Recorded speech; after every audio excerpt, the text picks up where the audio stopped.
Bonsoir Jean-Claude Mailly, Bonsoir. vous êtes le secrétaire général de Force ouvrière, merci d'être avec nous. J'ai envie de dire qu'une des informations principales qui a peut-être échappé au grand public depuis l'arrivée d'Emmanuel Macron et d'Édouard Philippe, c'est que votre syndicat Force ouvrière n'est plus dans une opposition systématique, mais beaucoup plus ouvert et plus à l'écoute. Est-ce qu'on peut comprendre pourquoi ? Oh, c'est pas compliqué. Tout simplement, quand j'ai demandé au nom de FO au président de la République s'il passait en force sur le Code du travail, parce qu'il y a d'autres dossiers aujourd'hui, s'il passait en force sur le Code du travail ou s'il acceptait de ne pas passer en force et de voir une vraie concertation, la réponse a été oui. À partir de là, on discute. Ce qui est tout à fait différent de l'année dernière où il y avait quasiment pas de concertation sur la loi qu'on appelle El Khomri. Le contexte ayant changé, on discute et on verra bien à la fin qu'est-ce qui importe pour nous. À la fin, c'est le texte même des ordonnances. C'est pas le projet de loi d'habilitation. Ce sont les ordonnances et on se positionnera in fine à partir des ordonnances. Est-ce qu'ils nous ont entendu, pas, à quel degré. Voilà, donc on aura une version finale, je sais pas quand, fin août ou début septembre. Et est-ce que dans le fond, avoir été aux côtés de la CGT pendant cette loi El Khomri, dans le fond, vous vous dites ça ne nous a pas profité en termes d'adhésion, en termes de popularité, d'image. Et dans le fond, les Français ont changé. Ils ont peut-être plus envie d'un syndicalisme qui soit dans la discussion, écoutez, dans la concertation. Non, c'est pas du tout lié à ça. Pas du tout. Même les résultats électoraux, vous savez, ils portent sur des séries de 4 ans. Ils portent pas sur 5 mois de bagarre contre la loi El Khomri. Et il fallait l'amener. Les élections et on l'a syndicales. amené. Oui, les élections syndicales. Oui, je parle des élections syndicales dans le privé. Donc non, c'est pas du tout l'objet. Un syndicat, ça discute, ça négocie. Quand votre interlocuteur accepte de négocier. À partir du moment où il accepte la concertation, on serait stupide de ne pas y aller. Parce qu'on peut faire bouger les lignes. Il y a des lignes qui apparemment commencent à bouger. Maintenant, on aura le résultat final à la fin. Vous savez, le projet de loi d'habilitation, c'est comme quand on va au resto. Vous avez une carte avec des plats. Un menu, oui. Ouais, c'est des plats. Vous pouvez manger que ce qu'il y a sur la carte, mais vous n'êtes pas obligé de tout manger non plus. Voilà, c'est un peu ça le projet de loi d'habilitation. Mais nous, on commence à discuter des recettes des plats pour le moment. Alors on va y revenir, mais dans l'intervalle, je voudrais vos réactions avec, après le discours de politique générale d'Édouard Philippe, la remise du rapport de la Cour des comptes. On a entendu qu'il y avait des économies à faire, 5 milliards pour 2017, peut-être 8 milliards pour 2018, pour atteindre les 3%. Et du coup, Gérald Darmanin, ce soir, a annoncé un certain nombre de mesures d'économie. Précisément, il annonce que le jour de carence pour les fonctionnaires sera réinstauré. C'est une erreur. Enfin, franchement, écoutez, pour différentes raisons. D'abord, vous savez que régulièrement, on a un audit de la Cour des comptes au moment où il y a un nouveau président de la République. Bon, c'est pas la première fois. Considère d'ailleurs que de fil en aiguille, la Cour des comptes ne fait plus simplement du contrôle des comptes. Elle a une analyse politique des choses. Moi, mes amis fonctionnaires des finances, ils se sont plantés dans les chiffres. Ils connaissent même pas le nombre de centres des finances, ils se sont plantés. Donc bon, premier élément. Moi, je considère qu'elle est plus exactement dans son rôle. La Cour des comptes, c'est pas un organisme politique. C'est un organisme comptable qui contrôle les comptes. Ou alors, si c'est un organisme politique, il faudra qu'il y ait du contrôle de la Cour des comptes, d'une certaine manière. Alors après, de rétablir le jour de carence des fonctionnaires. Enfin, regardez. C'est une des mesures, oui, mais c'est une des mesures. Comme vous êtes fort. Alors, il dit que ça coûte 170 millions d'euros. Bon, je rappelle d'ailleurs que les gens du privé, par les accords que nous négocions dans les entreprises ou dans les branches, notamment dans les branches, la majorité des services privés n'ont pas de jour de carence. Là, l'État supprime donc, instaure un jour de carence. On précise, c'est que quand on est absent un jour, on n'est pas payé. Ouais, quand on est malade, au premier jour, on n'est pas payé. Tout à fait. Mais dans le privé, ça existe à peu près aussi. 65-70% des salariés du privé n'ont pas du tout de jour de carence, parce que nous avons négocié avec les employeurs pour qu'il n'y ait pas ce jour de carence. Donc, c'est une manière de stigmatiser les fonctionnaires pour un rendement financier qui n'est pas si extraordinaire que ça, faut bien le comprendre. On leur a annoncé la semaine dernière qu'il y aurait un gel de leur salaire l'année prochaine. Et là, on est en train de laisser entendre que par une révision des politiques publiques, etc., que certaines missions, si j'ai bien écouté le discours du Premier ministre, pourraient être revues. En gros, c'est pas sûr que demain, ce soit encore certaines missions de service public ne seraient pas assurées par le privé. Et là, je dis attention, parce que le Premier ministre a raison. À différentes reprises, il a parlé de la République à plusieurs reprises, de la liberté, de l'égalité, de la fraternité.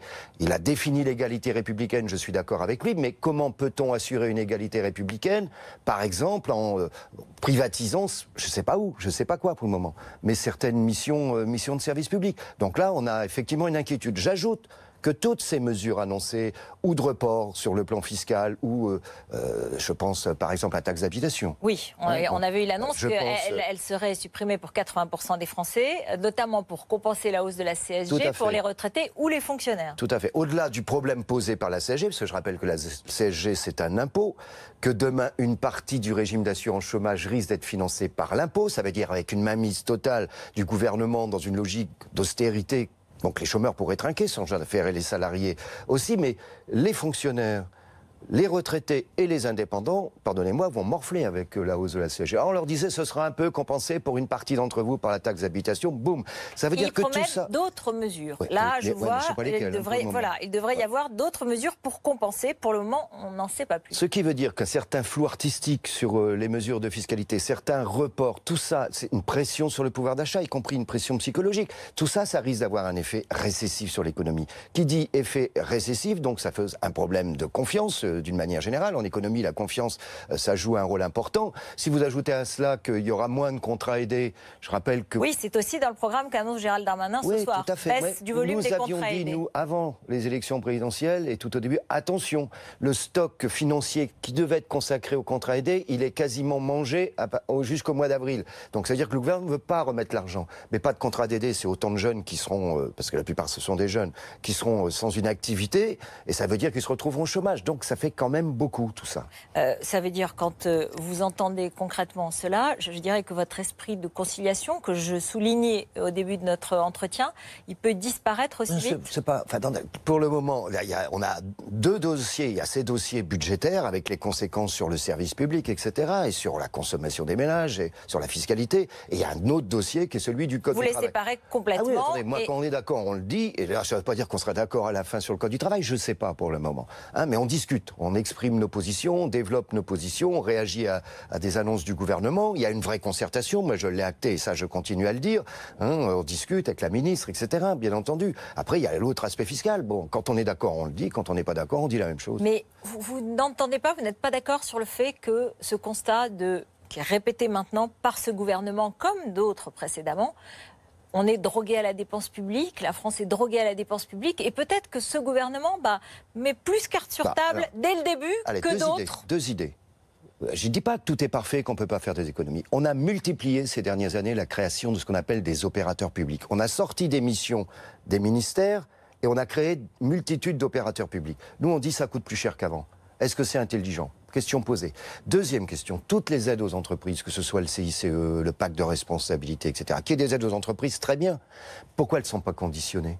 Pourquoi on ne dit pas on vous aide si vous investissez dans tel secteur, si vous Non, là, c'est on paye et ça coûte très cher tout ça. Voilà, il y a des sources d'économie qui ne sont pas obligatoirement des sources de rabot ou de remise en cause des services publics. Alors, c'est pas les mêmes que ceux qu'évoque le gouvernement aujourd'hui, qui veut réformer la politique publique sur le logement, qui veut réformer la politique publique sur l'emploi et la formation professionnelle, qui est un domaine que vous connaissez bien et dans lequel FO est très puissant.